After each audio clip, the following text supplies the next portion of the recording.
Hello guys, welcome back to my channel Anushka Singh official.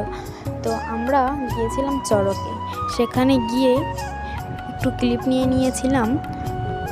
সেখানে দেখো কত ভিড়, ঢোকাই যাচ্ছিল না ভিড়ের মধ্যে, তাও আমরা একটু ক্লিপ নিয়েছি। দেখো কত ভিড় এখানে, তার মধ্যে পড়েছিল সেই গরমে এই ভিড়ের মধ্যে ঘেমে তো একাকার হয়ে গেছি আমরা। তারপরে নাগরদোলায় উঠতে চলে এসেছিলাম মেলার মধ্যে। তো আমি আমার একটা কাকিমা উঠেছিলাম, পাশের বাড়িরই হয় আন্টি। সেখানে উঠে দেখো আমি তো ভীষণই ভয় পাচ্ছিলাম, জীবনে প্রথমবার নাগরদোলায় উঠছি বলি কথা।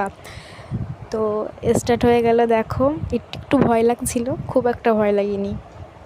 তো তোমাদের যদি ভালো লাগে লাইক, কমেন্ট, শেয়ার, সাবস্ক্রাইব অবশ্যই করবে। বাসা দেখো বন্ধুরা, বাই।